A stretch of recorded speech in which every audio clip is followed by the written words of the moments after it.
नमस्कार, आप देख रहे हैं टोटल दिल्ली और आपके साथ मैं हूं करुणा शंकर शर्मा। टोटल दिल्ली की शुरुआत करते हैं और सबसे पहले बात करते हैं स्वराज अभियान की, जिसने आज आखिरकार एक पॉलिटिकल पार्टी का रूप ले लिया है। और अब स्वराज अभियान से जो नया नाम है वो हो गया है स्वराज इंडिया का। और इसी के साथ, इस ऐलान के साथ ही प्रशांत भूषण योगेंद्र यादव की तरफ से साफ कर दिया गया कि चाहे पंजाब विधानसभा चुनाव हो या फिर नगर निगम चुनाव जो कि अगले साल दिल्ली में होने वाले हैं, इसमें एक स्ट्रांग विकल्प के तौर पर नजर आएगी स्वराज इंडिया। करीब 1.5 साल पहले अरविंद केजरीवाल की आम आदमी पार्टी से अलग हुए योगेंद्र यादव और प्रशांत भूषण ने स्वराज इंडिया नाम से नए राजनीतिक दल का गठन किया। पहले सदस्य के तौर पर वयोवृद्ध नेता शांति भूषण ने सदस्यता ली और अध्यक्ष योगेंद्र यादव ने पीला पटका बांधकर पार्टी की औपचारिक शुरुआत की। शांति भूषण ने कहा कि आम आदमी पार्टी ने राजनीतिक विकल्प की उम्मीदों को ध्वस्त कर दिया है। स्वार्थ की भावना इसमें नहीं, ये सपना हमने देखा।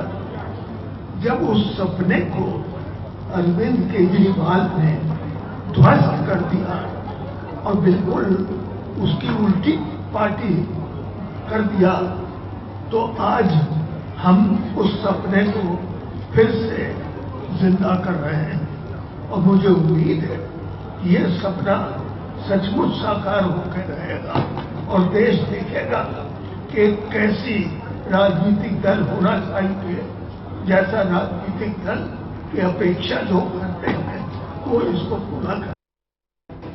पार्टी के ऐलान के मौके पर योगेंद्र यादव ने कहा कि आम आदमी पार्टी की आलोचना उनकी पार्टी का मकसद नहीं है। हालांकि उसके ठीक बाद यादव ने आप पर करारा वार किया। यादव ने कहा कि जो राजनीति की बीमारी दूर करने आए थे वो खुद इससे ग्रसित हो गए।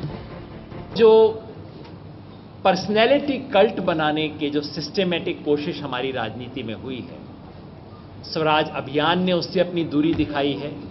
और स्वराज इंडिया पहले दिन से कह रहा है, इसीलिए स्वराज इंडिया का एक प्रेसिडेंट तो है लेकिन प्रेसिडियम है। स्वराज इंडिया के टॉप पर केवल प्रेसिडेंट नहीं है, एक अध्यक्ष मंडल है जिसके आज 17 लोग अपॉइंट हुए हैं। 17 अध्यक्षों के बीच में वो एक अध्यक्ष बैठेगा। तो कलेक्टिव लीडरशिप को हमने इंस्टीट्यूशनलाइज किया है ताकि ये पर्सनैलिटी कल्ट ना हो। इसकी मांग 1.25 साल पहले से की जा रही थी, लेकिन तमाम तरह के विचार विमर्श के बाद इसका फैसला किया गया। नई पार्टी में नेताओं की तस्वीर को ज्यादा प्राथमिकता नहीं दी जाएगी। पार्टी का अपना आरटीआई सेल होगा जिससे हर किसी को सवाल पूछने का अधिकार होगा। पार्टी के चुने हुए प्रतिनिधि पर विप थोपा नहीं जाएगा। चुनाव में उम्मीदवारों के चयन में पारदर्शिता बरती जाएगी। हर किसी को अपनी बात कहने का अधिकार होगा। प्रेसिडियम मॉडल के साथ पार्टी में आंतरिक लोकतंत्र होगा। पार्टी के लिए 21वीं सदी के भारत का विजन स्वराज दर्शन होगा। योगेंद्र यादव पहले अध्यक्ष, अजीत झा राष्ट्रीय महासचिव, प्रोफेसर आनंद कुमार मार्गदर्शक सलाहकार होंगे। राजनीतिक दल के ऐलान के साथ पार्टी ने चुनाव लड़ने की मंशा भी जाहिर कर दी। योगेंद्र यादव ने कहा कि दिल्ली नगर निगम चुनाव में सभी 272 सीट पर विकल्प दिया जाएगा, जबकि पंजाब में पार्टी धर्मवीर गांधी की अगुवाई में विकल्प तलाश करेगी। पार्टी बनाने का मतलब है कि हम चुनावी राजनीति में दखल देना चाहते हैं, लेकिन इसका मतलब ये नहीं है कि जहां भी चुनाव होगा वहां हम जाके अच्छा गोवा में 40 है, चलो 40 टिकट जेब में लेके चले गए 40 बांटने के लिए। ये तो बहुत अगंभीर राजनीति है। बैठ के पार्टी के गठन के 2 घंटे के अंदर बिना प्रेसिडियम की मीटिंग के निर्णय सुना दूं तो उसका यही अर्थ निकलेगा जो आपने कहा था कि फैसला तो एक व्यक्ति लेता है। स्वराज अभियान से जुड़े होने की वजह से प्रशांत भूषण ने पार्टी में कोई पद नहीं लिया। बहरहाल अन्ना आंदोलन के 3 साल के बाद एक और राजनीतिक दल राजनीति में बदलाव लाने की उम्मीद देकर मैदान में उतर गया है। 5 लाख 1 रुपए के शुरुआती फंड से शुरुआत हुई है, जबकि आगामी चुनाव को देखते हुए दीपावली तक फंड को 1 करोड़ तक पहुंचाने का लक्ष्य है। जाहिर है इससे भी एक हद तक साफ हो पाएगा कि पार्टी जनता के बीच कितना समर्थन जुटा पा रही है। Vishwajeet Jha, total news Delhi. तो आज आखिरकार स्वराज अभियान से स्वराज इंडिया पॉलिटिकल पार्टी का जो ऐलान है वो कर दिया गया प्रशांत भूषण योगेंद्र यादव की तरफ से। लेकिन इन सब के बीच जो चुनौतियां हैं इसको लेकर एक बड़ा सवाल उठ रहा है और साथ ही साथ एक और बात समझी जा रही कि सीधा जो मुकाबला होगा, सीधी जो टक्कर होने वाली है वो स्वराज इंडिया की आम आदमी पार्टी से होने वाली। आपको बता दें कि चाहे प्रशांत भूषण की बात करें या फिर योगेंद्र यादव की बात करें, ये 2 ऐसे नेता हैं जो कि आम आदमी पार्टी के भी फाउंडर मेंबर रहे हैं। और जाहिर सी बात है इन दोनों का ही चाहे सियासी हो या फिर वैचारिक, दोनों तरीके के मतभेद आम आदमी पार्टी से सीधे तौर पर है।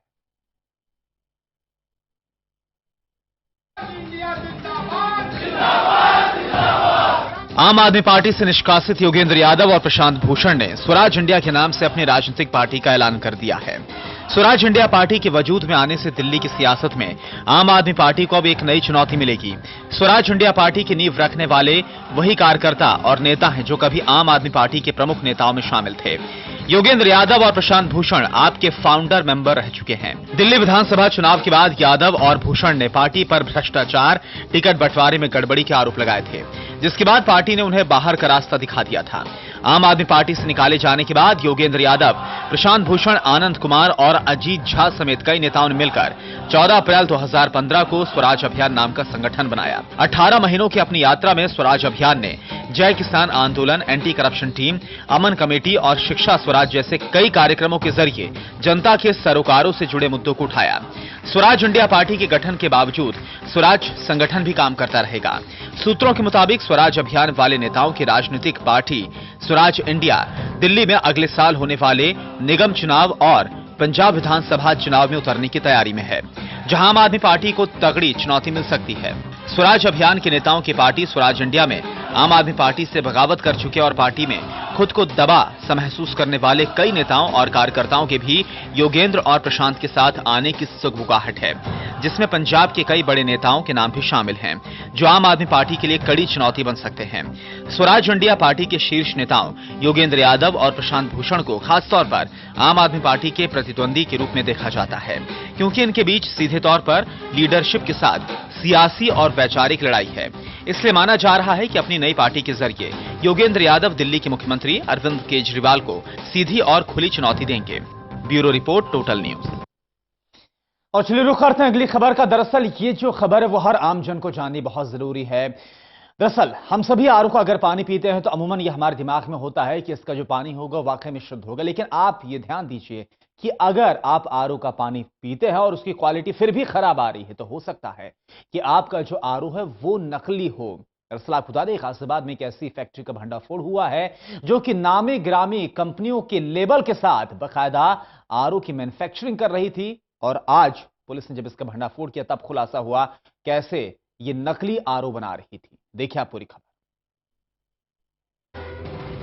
गाजियाबाद पुलिस ने बड़ी तादाद में नकली आरओ सिस्टम पकड़े हैं। इंदिरापुरम इलाके में पुलिस ने 2 दिन के भीतर कई जगह छापेमारी कर एक बड़ी कंपनी के नकली आरओ बरामद किए हैं। इन आरओ सिस्टम पर एक बड़ी कंपनी का नाम लिखा था। असल में इन पर नाम तो असली था, मगर आरओ सिस्टम घटिया कंपनी के थे और सिर्फ नाम का इस्तेमाल कर इन्हें बेचा जा रहा था।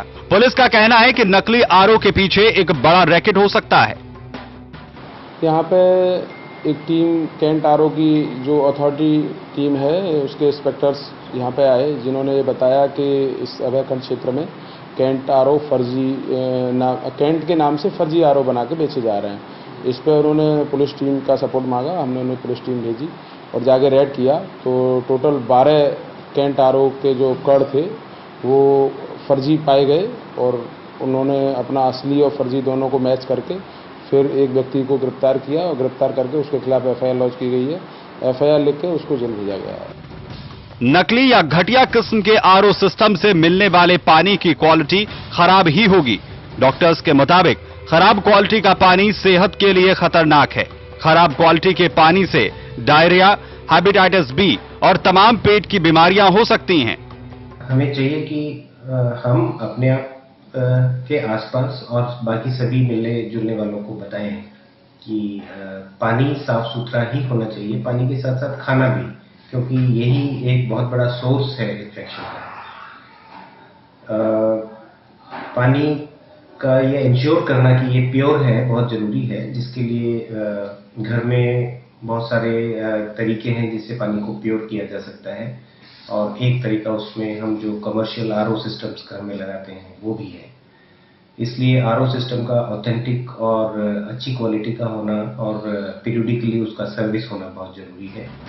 पुलिस ने 2 दिन में ये छापेमारी कर दर्जनों की संख्या में बड़ी कंपनी के नकली आरओ सिस्टम जब्त किए हैं। नामी कंपनी के आरओ सिस्टम बेचकर बड़ी कंपनियों को चूना लगाए जाने के साथ साथ घटिया मटेरियल से बने आरओ सिस्टम से लोगों की सेहत से बड़ा खिलवाड़ किया जा रहा है, क्योंकि इन आरओ सिस्टम से फिल्टर होने वाले पानी की गुणवत्ता भी घटिया ही होती है।